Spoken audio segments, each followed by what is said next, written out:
I'm on a mission to build the fastest Audi S1. But unfortunately for me, I brought this from Copart and there's a few more issues than I was anticipating with the car. In the last episode, we found out there was 2 batteries in the vehicle with broken drive belt, so we thought there must be power in the battery.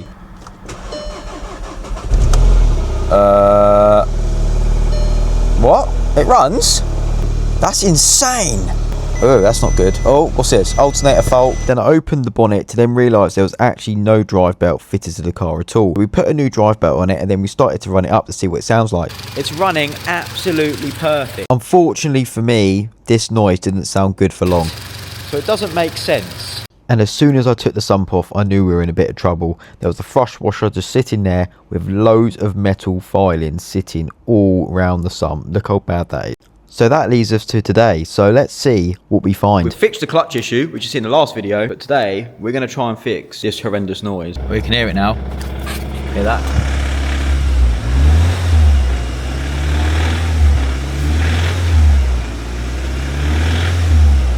Does sound very bad. I've got 4 days to see if I can get this car back on the road for us to take it to Belgium to one of the biggest car shows. The whole plan was in hopes that this car was all done, but it's not. So stay tuned, let's see what's going on. Hopefully it's just con rod bearings and we can do it in situ without taking the engine out. But if the engine's got to come out, then the engine's got to come out. But let's have a look, let's take it up in the air, drain the oil, take the sump off and see what we can see in hopes I can get some parts ordered and see if there's a possibility. I've got 4 days to see if I can get this car back on the road. Just removing the sump and seeing all the metal filings, and I knew there was going to be more damage, so I decided to remove the engine. So let's start taking the engine out and see what we find.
It is time, so let's start lifting the engine up with my engine crane over there and start taking the gearbox off. I stupidly should have taken all the bottom gearbox bolts out while the engine was in the car to make it easier for me, but I didn't. So now I'm going to have to lift it up in the air to remove the gearbox and then, yeah, take the gearbox off and start stripping the whole engine. I'm going to put it on the engine stand, so the clutch I've already fitted needs to come back off, annoyingly.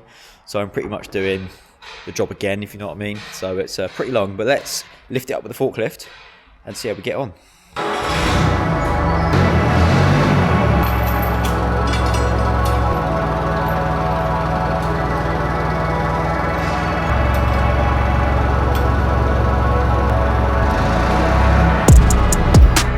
Right, that should be high enough. Brilliant, leaking coolant. That's good news. It should be enough for me just to get to them bottom gearbox bolts from here. Yeah, we can lower it back down, take the gearbox off and see how we get on. So let's get cracking.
Right, not exactly sure because the camera died, so I'm not sure how far we got, but we're literally about to take the oil pump off and this cradle off, and then we're going to see what the damage is. We finally got there. It's a lot of stripping. I reckon it may have damaged the bore as well. I'm going to have a look to see if I can see the bore through the back end. I don't think I'll be able to, so I might have to take the cylinder head off. And I think it's a good thing to do anyway, as I'm already there pretty much.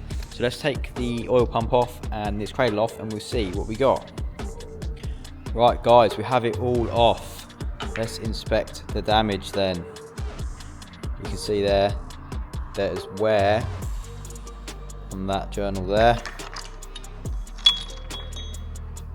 Especially that one, that's the worst. Jesus. And there.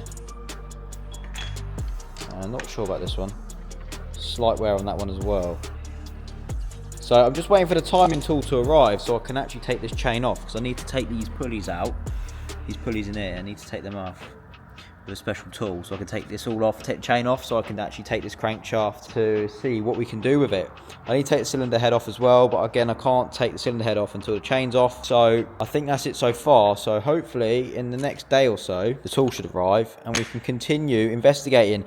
I'm just going to take the cylinder head off anyway. I can't really see inside the bore if there's any damage on the bore or not, and plus I want to inspect everything as well. I wouldn't go and do all this work without inspecting anything. I'm pretty much there, right? Well, it's just the sake of a head gasket and some head bolts. Yeah, let's see how we get on. The tool has finally arrived. As you can see here, I think this is the full kit. All I could find online, so I'm pretty sure this is the kit. It's got these offset bits for the camshaft, because you can't actually take this bit off unless you undo these. I've already undone it, loosened it off. These are opposite thread, by the way. I've never worked on one of these before, so it's quite interesting. Looking a bit confusing at the minute, but I'm sure we'll get there. So let's start taking all this off and see how we get on.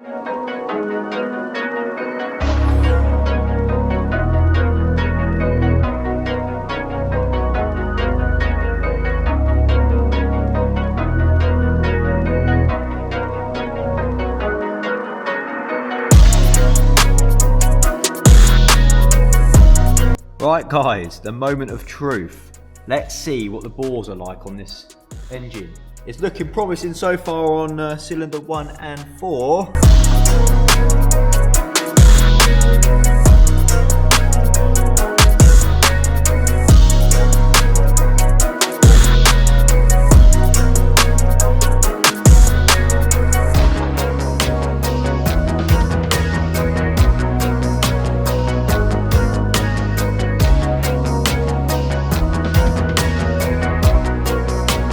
Right, here we have it. So we got everything here, but we do have some bad news. Yes, not good at all, is it? These are the conrod bearings, and they are done in on cylinders 1 and 4, as you can see on the crankshaft. You see the damage there. That's number 1. That's cylinder. Ooh, what cylinder is that? That's cylinder 4, actually. So cylinder 4, cylinder 3, really good. Cylinder 2, really good, and cylinder 1. Not so good. So yeah, just look how damaged these are. So I think even the conrods are damaged as well. Not sure if they can be repaired or what, but the pistons look good. So the pistons look okay. It's just knowing about if I need 2 new conrods, and if we can grind the crankshaft down. They have to be ground down, I believe, in all of them. But you can see ooh, you can see, there you go, look. That is part of fairing just there. Not good.